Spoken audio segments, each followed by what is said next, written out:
what inspired you to write this trilogy, and what aspects of yourself you're transparent about in these books? Well, thank you, Elena, and thank you, Peter, for such a welcoming speech. And thanks, everyone. I forgot about this library, so beautiful. I came here a long time ago, 10 years ago. So now, suddenly, kind of memory comes back. It's an amazing city.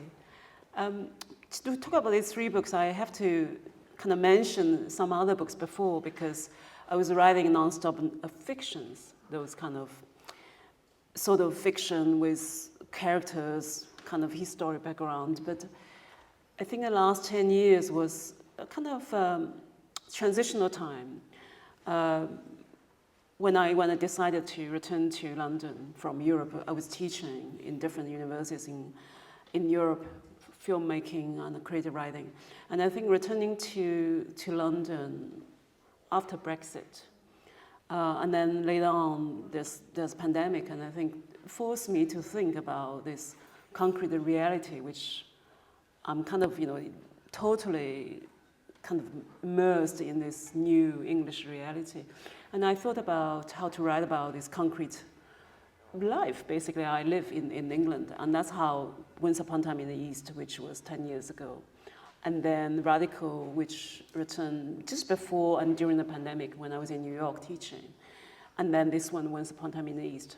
So a quick answer to your question is, during the pandemic, I moved to the seaside just to have a year just to think and to relearn about what history and life. And I think that's a book was born from that period.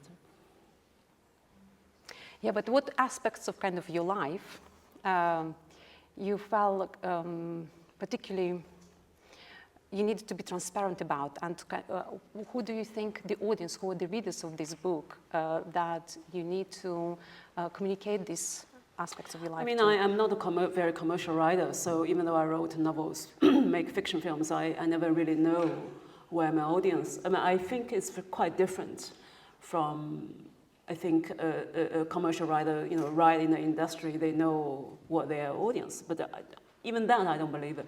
I write what I know. So for me, it's like a diary writing to record the past of the time, but to record the importance of the everyday's life as a foreigner, as an immigrant, or as women, and as artists. And for me, the fragments of daily life reflecting the historical huge events in the past. So My Battle of Hastings is me looking at the English Channel as kind of new local, if you like. If someone doesn't, want me to be local, then I say, okay, a newcomer, new arrival, immigrant, looking at this English Channel, which is kind of full of stories, comedy, tragedy, history, memory, and then thinking back 1,000 years ago, the battle between the Normans and the Anglo-Saxons, and how this land, England, has been totally transformed by the 1066 huge, this battle, which has happened on one day in October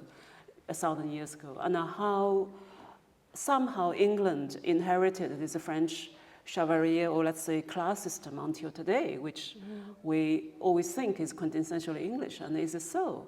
Actually, is being transplanted from, from Normandy, from that time.